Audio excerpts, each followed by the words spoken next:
So many possible worlds, but we got this one. Hey everyone, it's Josh. We talk a lot about entertainment on this show, as well as the labor forces that make it happen. And right now, Hollywood is staring down the barrel of a major labor action. At the time I'm recording this voiceover, there's about 6.5 hours left for America's television and movie studios to reach a new collective bargaining agreement with the Writers Guild of America. And if that doesn't happen, the writers are prepared to strike for the first time in a decade and a half, effectively shutting down production of most television and movies. You're probably not going to get the context you need about this story from the corporate media, so we brought on Colby, a WGA screenwriter who you might actually remember from episode 75, Gamora, I Hardly Knew Her. We talked for about 40 minutes about what the union provides for its members, how things got to where they are now, and why he and his fellow union members are willing to fight for a share of what is rightfully theirs. Hope you enjoy it. Welcome back, Colby. Happy to have you on. Hello, I'm so excited to be here. It's under strange circumstances, but excited to talk about it. Yeah, awesome. So I guess first question, just to kind of set the table here, what is the WGA? Who do they represent? How do they do it? All right, we're starting at the beginning, which is good.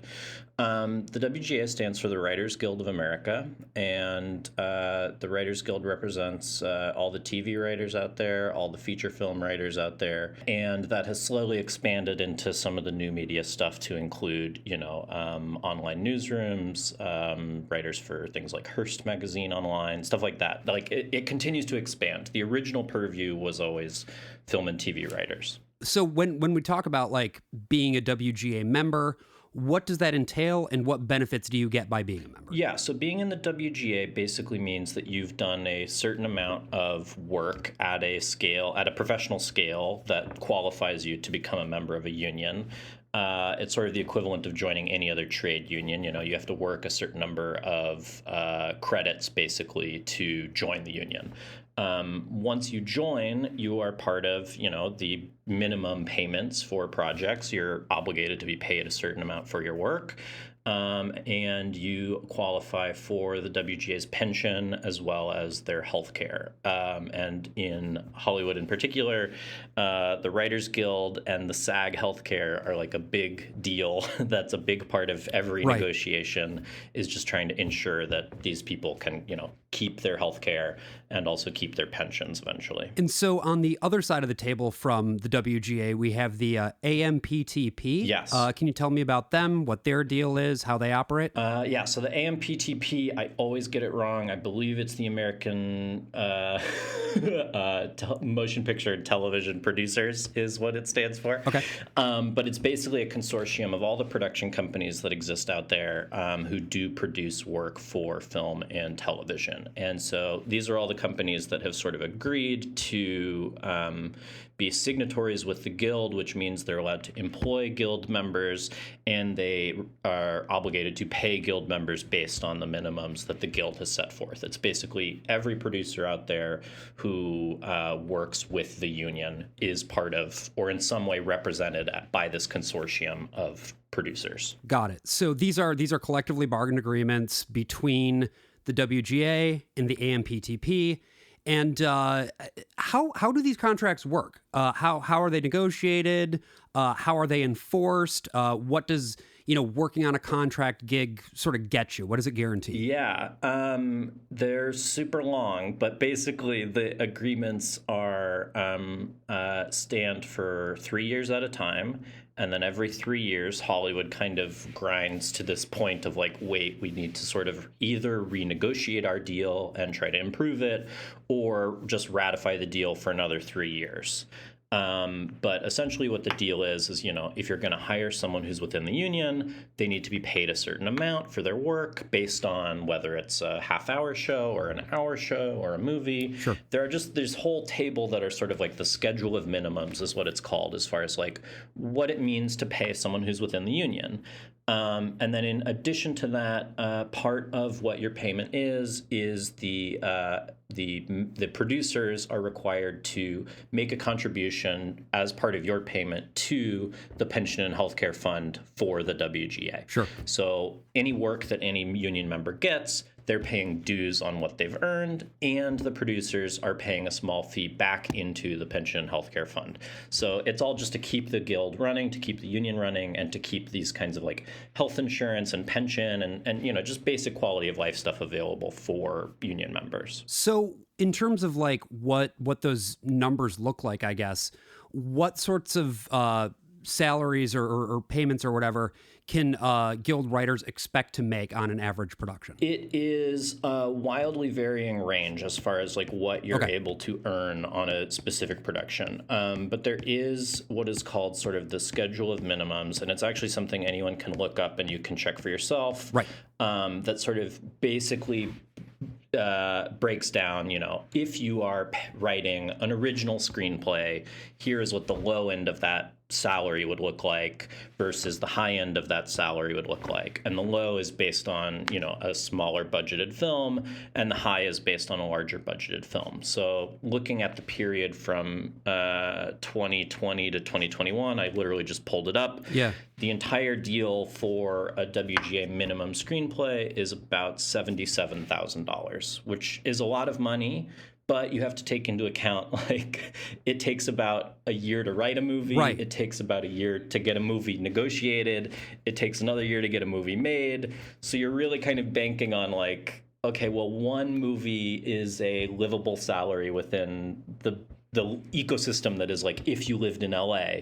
But it's pretty rare to write and sell a movie, period. So these minimums are in place to just try to guarantee that, like, if you are working on a television show, if you're working in movies, you can eke out a livable situation. Right. Well, and I know too that, there are also minimums for if you are in a room on a weekly basis or something like that. But that minimum, that weekly minimum, doesn't mean that you are making 52 times that in a given year. Those are the weeks that you're actually working, right? Yes. So, if you look at like what the minimum is for a week, I'm trying to find it. This is a very long document, but those minimums are based on weekly employment. And so for television writers in particular, part of what's going on right now is episodes of TV have gotten fewer and fewer, and the gap between seasons of shows have gotten longer and longer. Right. And so what you're stuck with is you have a system where you used to write for 26 weeks out of the year on a TV show,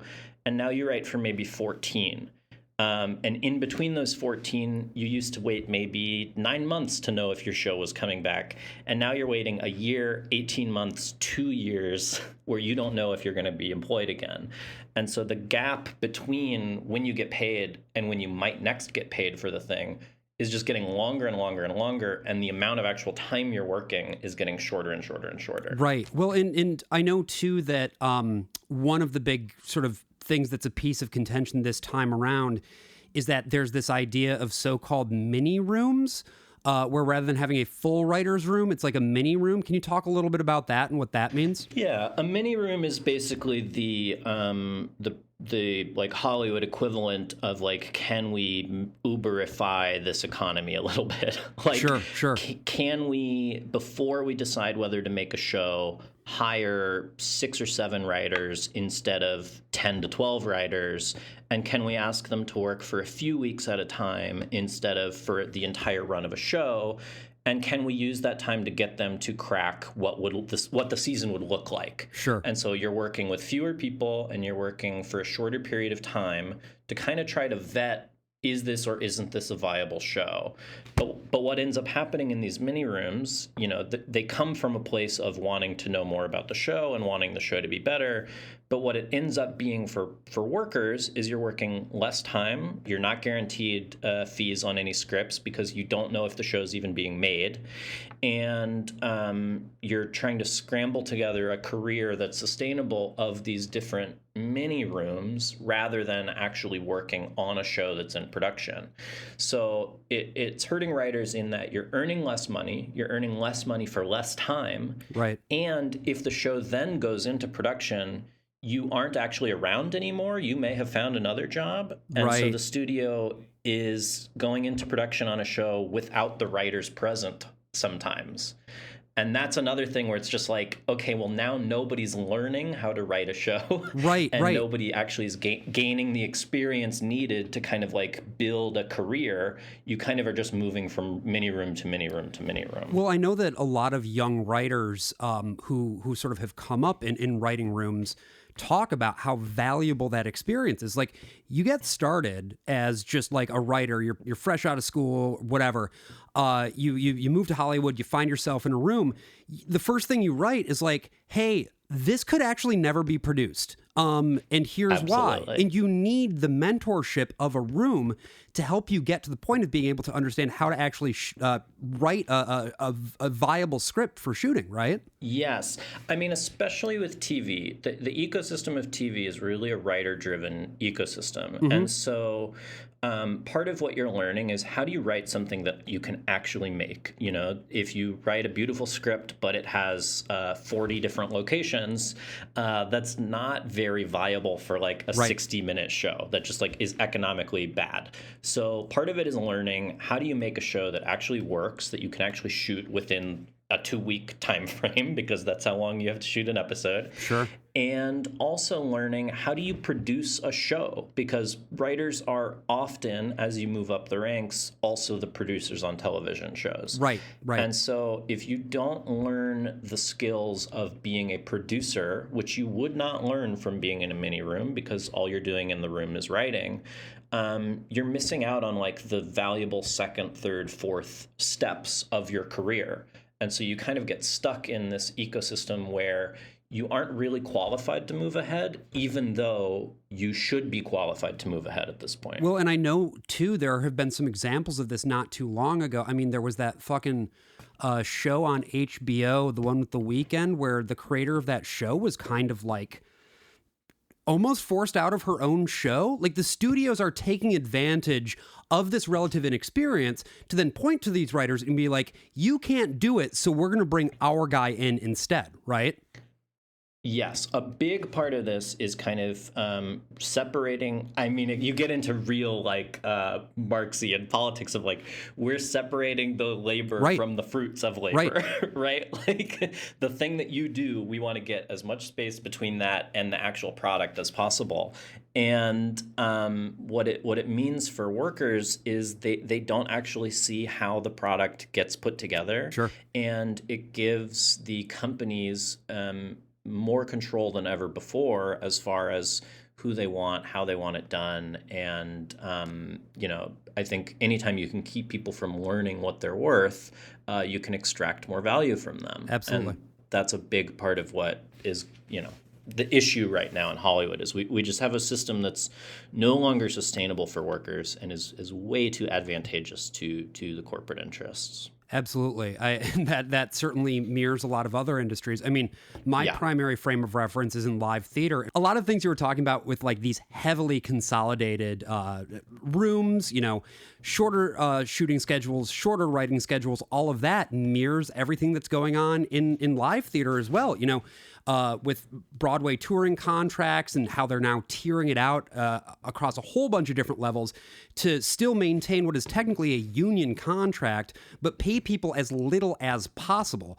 All of these are things that I'm sure are tactics that are being mirrored on the writer side of things in Hollywood as well, right? It's all the same fight. We have all these companies at the end of the day are owned by some of the largest corporations, the wealthiest corporations to ever exist. Right. And their position is to extract as much value as humanly possible from the things they produce. The reason you have unions, the reason you have like organized labor is to try to maintain a livable situation for employees. Yes. I know that people can look at Hollywood and look at writers particularly as sort of like a gilded ivory tower class within the system.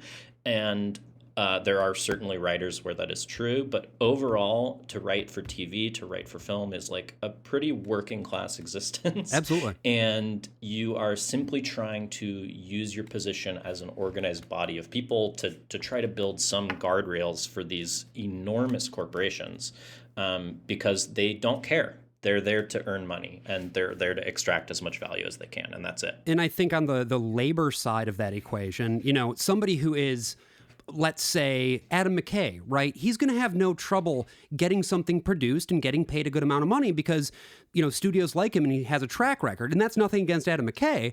But the whole point of, the union is that it protects Adam McKay as much as it protects some kid who just graduated from NYU and has moved to Hollywood and is, getting their feet wet on the scene, right? Yes, it's designed to, a union is designed to protect all its members. And these minimums are in place to just ensure that people can have a livable existence within a business that is continuing to become harder and harder to sustain yourself in. Sure.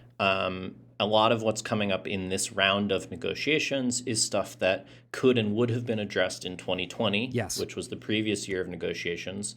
But there was a global pandemic, and so nobody wanted to shut down a business that was already seemed like incredibly tenuous. Right. But this is stuff that's long brewing, and it's not any different from any labor fight out there right now. It's that these corporations have too much power. Right. Well, and I'd love to get to talking about some of those specifics. Like, obviously, you yourself are not on the bargaining committee. If you were, you would be at the table right now rather than talking to me. But a lot of this finds its background going all the way back to 2007 in the strike that happened back then. Yes. Where there was a strike authorization vote going into it, and the studios didn't budge, and so the writers did, in fact, strike. And that strike lasted for 100 days. And we saw a lot of pretty dramatic effects. Evening and variety shows were done for a very long time. Soap operas, daytime soaps, and other daytime shows brought in a bunch of scabs. There was a lot more unscripted and reality content. That was why you got that string of absolutely insane reality shows in the late 2000s. And some truly great series had shortened series or shortened seasons rather, or had to end up getting canceled outright.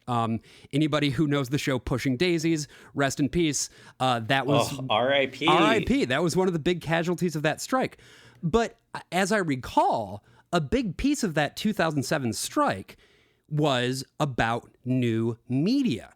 And so they sort of came to a tentative agreement of like, oh yeah, we'll get to it eventually, but they've just kind of been kicking that can on down the road, right? Yeah, the 2007-2008 fight was over the idea of could and should we pay writers at all for stuff that we put on the internet.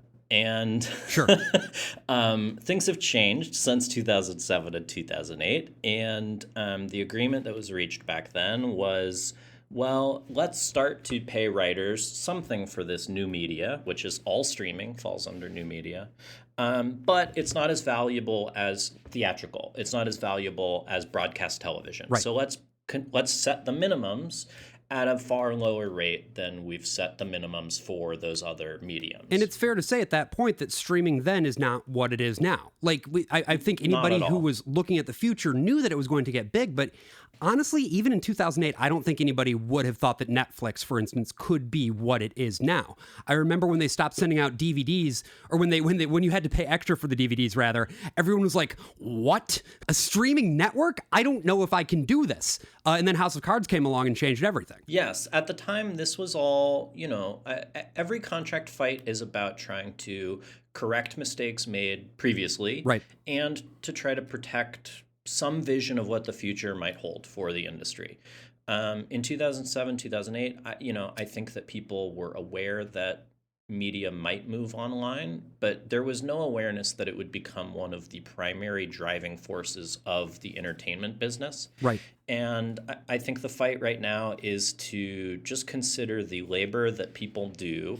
And it's not just writers. Writers are the first labor union who have to redo their negotiation and their contract. But right after the writers are the DGA, and right after the DGA are SAG. And it is everybody within the industry. And the DGA are the directors, SAG is the actors, respectively, for people who aren't aware. Yeah, exactly. And everyone collectively knows that it's not any easier to make a show for streaming. It's not any easier to make a movie for streaming. And the companies are profiting from these movies much more than they were in 2007 and 2008. So a big part of the fight is just saying, hey, guys, we know that this is an incredibly profitable business for you all as companies, and the people who create this material deserve to be compensated for the work they do. So at this time, when it comes to a streaming show, something that's being developed exclusively for streaming, right? Yes. What is the situation of those rights in the contract compared to, let's say, your standard issue like HBO show? How do those compare? It is a vastly different number. It really depends on the size of the streamer, the size of the network. It really does start to get really granular as to how the numbers are calculated. But the numbers are wildly different. And when you look at the actual viewership for all these things, they're not wildly different. Right. And so there's a huge disconnect between the number of people viewing something that is on television versus the number of people viewing something online the same night. And yet the pay structure for those two things is there's a huge chasm between the two.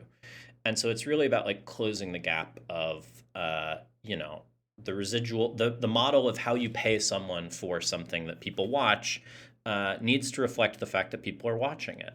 Can you talk a little bit more about like residuals, what that means, what the residual structure looks like, and what the writers are trying to get in this current round of negotiations? Yeah, absolutely. So for the uninitiated, what residuals are basically when you write something, you are paid upfront for your services.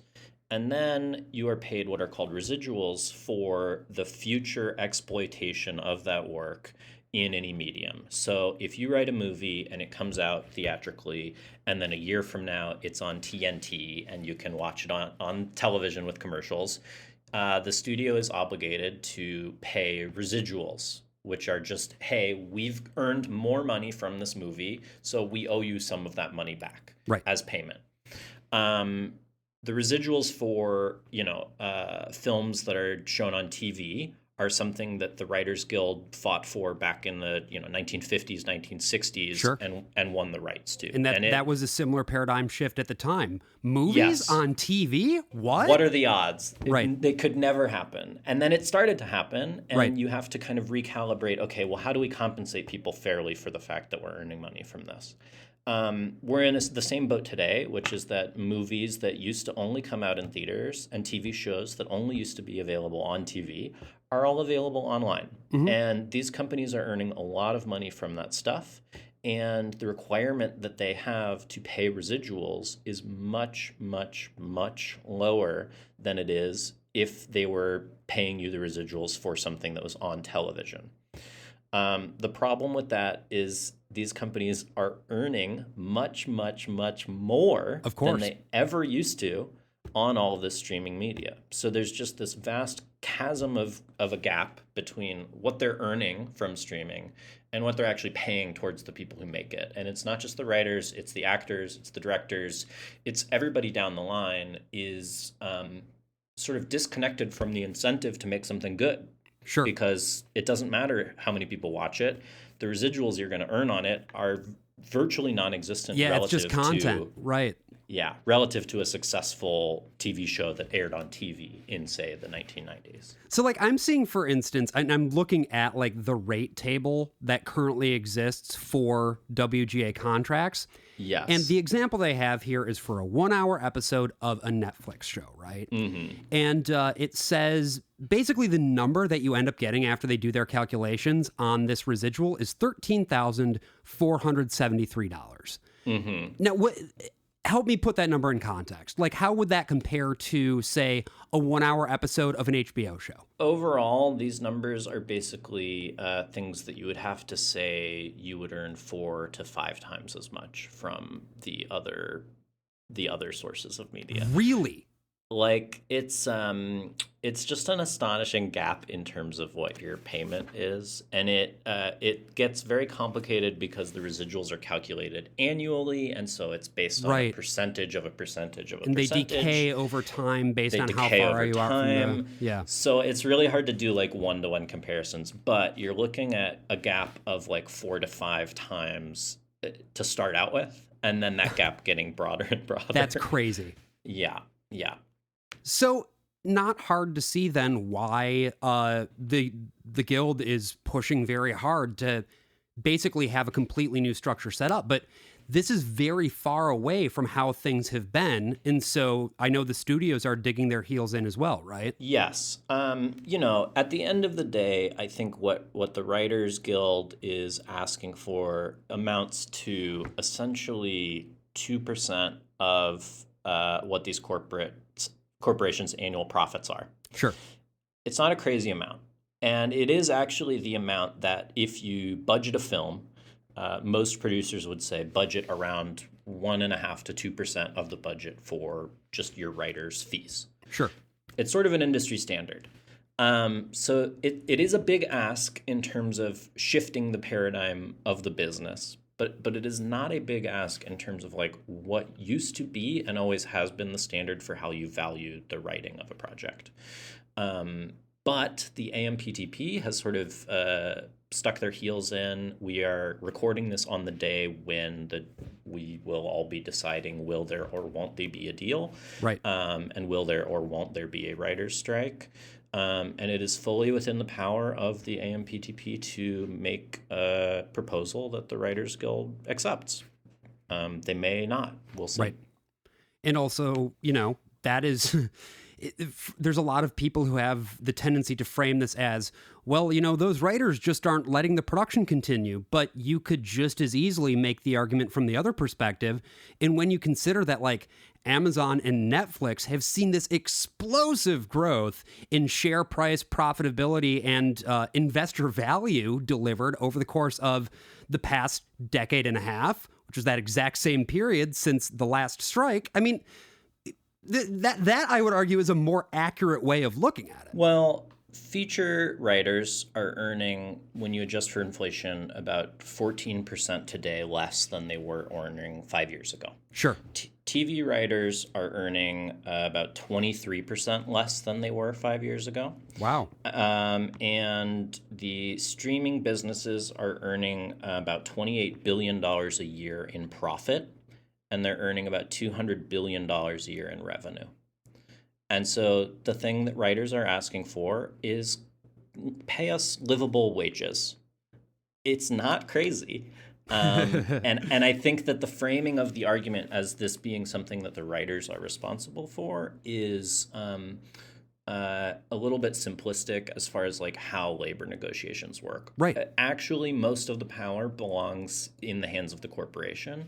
And as workers, we're kind of just trying to take some modicum of power back, right, and just ask for like fair, reasonable wages for the work we do and the work that they continue to exploit. I can see how that decrease in real wages when adjusted for inflation, I can see how that could happen. I mean, we used that Netflix example just a little earlier, but that's Netflix, and Netflix is one of the biggest ones. You want to talk about a show on one of the small streaming networks? You want to talk about something that's going up on, I don't know, like Roku channel. Yeah, exactly. Like it's just not, it's not even real money at that point. The task of being a writer is a very, very tenuous career. Mm-hmm. And so the responsibility of having a labor union for that kind of work is to try to make that career survivable. There are, of course, people who are doing exceptionally well. There are exceptions to the rule. However, there are thousands of members of this guild who are working job to job, just like everybody else within the entertainment industry. It is not a glamorous job.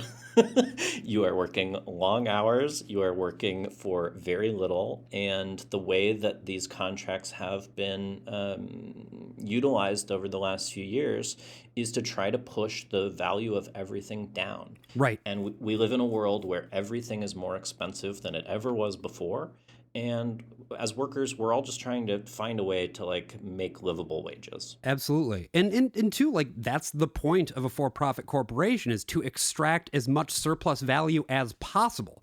Like yes. a union is a necessary countermeasure to that thing. You actually do need both forces in the current economic model we exist in, which right. is that companies extract as much as they can. You need a counterbalance to that, which is no, there is a limit to how much you can extract before this becomes unsustainable. Right. So let's talk now about the potential impending strike. The current contract expires tonight at 11:59 p.m. A couple weeks ago, the WGA membership voted to authorize a strike. If needed, 97.85% of ballots were in favor of that. So the writers are not backing down here, to say the least.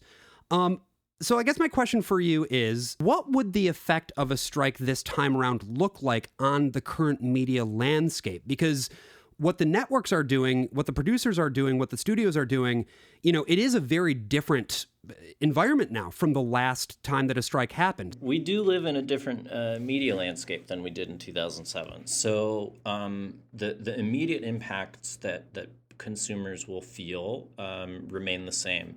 Your late night talk shows are going to be done immediately. No new writing.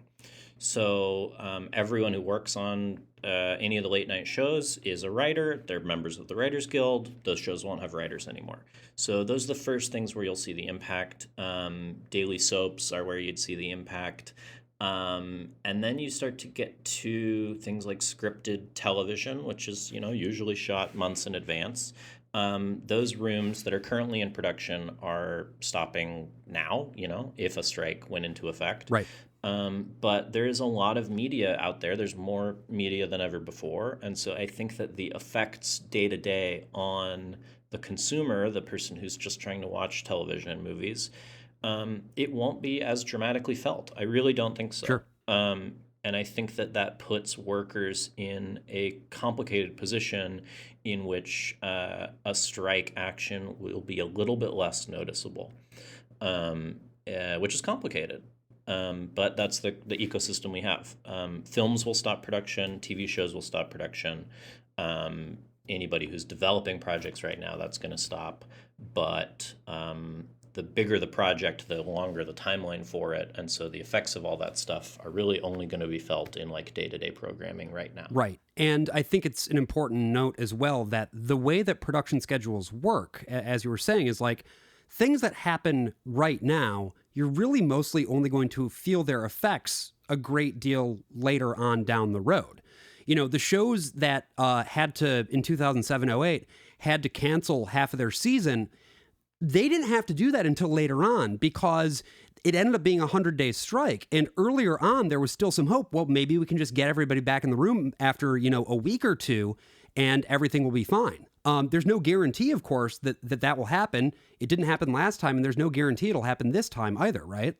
Yeah, there's no way of knowing how long a strike would last, and there's no way of knowing today what the impact will be on projects that are currently in production. If you are running a television show that's shooting right now, you're stressed because you might have to stop tonight at midnight. Right. If you're about to start shooting a movie, you're worried because you might not be able to start shooting the movie. But these things are all scheduled to be released 6 months, 9 months, 12 months from now. And so the actual effect in the moment to viewers is going to be television first, and then slowly film and series not returning on time, things being pushed, things being delayed, stuff like that. And the other thing that's worth noting, too, is that I've seen that the streaming platforms, one of the things they've been doing in advance is they've just been acquiring a lot of international content and like stuff that wasn't produced domestically. But again, like that can only tide you over for a certain period of time. And I agree that like the impact will not be as dramatically and immediately felt, but still at some point, people are going to look at what's available and be like, hey, I'd like to actually watch something that is new and good and not from Australia, maybe? Like, there will be impact, There are a lot of shows that will be hurt by this. There are a lot of movies that will be hurt by this. The last writer's strike happened as they were shooting Quantum of Solace, the James Bond movie, and that came out and was a mess because they had to stop the movie halfway through. Which a lot of people don't know. They're just like, wait, why is this movie so weird? Well, it turns out there wasn't a writer to actually put the damn thing together. No. If you read interviews with Daniel Craig, he was like, we didn't have a script for lots of it, and I was just trying to figure out what should happen next. So that kind of stuff will be going on, things that are in production right now. If pencils go down, that means that writers are not allowed to work on the film. However, the Screen Actors Guild and the Directors Guild are still technically required to fulfill their contracts. Sure. So there are things that are happening right now that I think will really be impacted negatively by a strike. as far as the quality of the output, simply because nobody's allowed to write right now. So I guess the last thing that I kind of wanted to wrap up with here is we talk a lot about narratives on our show in the way that narratives kind of tend to shape reality. And if the strike happens, we're going to start hearing a pretty standard set of talking points pretty quickly from the networks, from the studios. They're already making enough money, right? We're all tightening the belt out here. Did you see we had to lay off people. We're all tightening the belt. Why should the writers be exempt from this? Our current agreements are so fair. They've been fair for so long. For our listeners who, hear that shit, which they will if there's a strike, what should they be keeping in mind concretely that is clearly counter to these arguments? Writers want to work. Everybody who works in film and television want to work.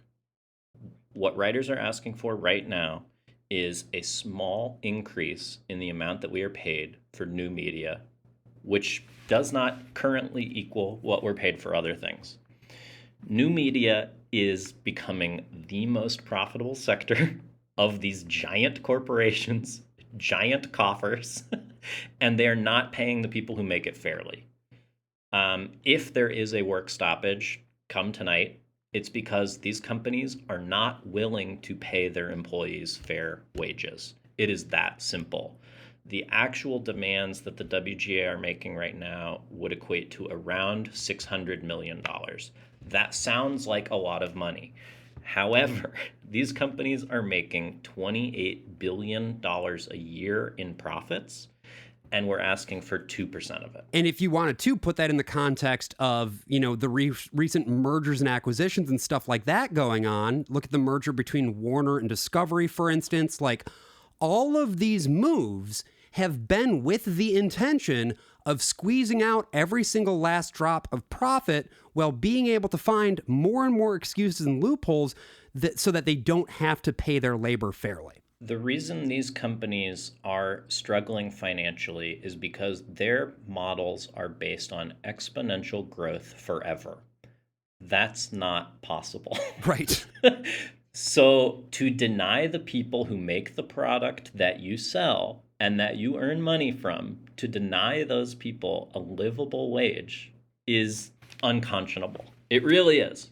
When you really think about it, the fact that you have writers showing up to accept a WGA award for Best Comedy Series with a negative bank account is insane. And something has to break in this system. It just doesn't work. And so all the Writers Guild is asking is, will you corporations treat your employees fairly? Will you pay us equitably? And will you continue to pay us for the work we provide for you that you continue to earn more and more money for? And that is a fight for the writers, yes. Personally, I would like that. But that is also a fight for the screen actors. That's also a fight for the directors. And it's also a fight for everyone who makes these things.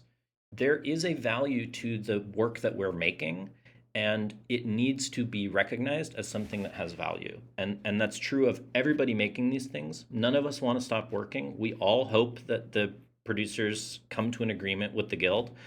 They may not. And if they don't, I think it's up to us all to recognize that it is only through collective action that we can actually stop giant corporations from squeezing every iota out of us. What can our listeners do to support the WGA in this labor action, and just in general, if they want to be following along with what's going on here? You can follow the Writers Guild on social media. It's WGA East, it's WGA West. They are both the Writers Guild. There's also a hashtag that is Do the Right, WRITE. Oh, I see what you did there. That people are using on social media. And if there is a strike, which may be true come this evening as we're recording, there will be picketers in front of every production office in LA and New York. So you are welcome to come. You're welcome to be there in solidarity. You're welcome to drive by and honk your horn.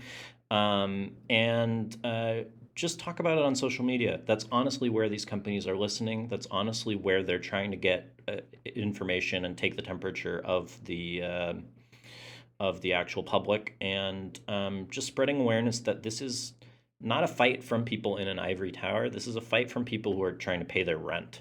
And that's it. We're just trying to make a living. Awesome. Well, thanks so much for your time, Colby. And yeah, go out there, listeners. Let your voices be heard. Support the writers. And we'll see you again soon. Bye.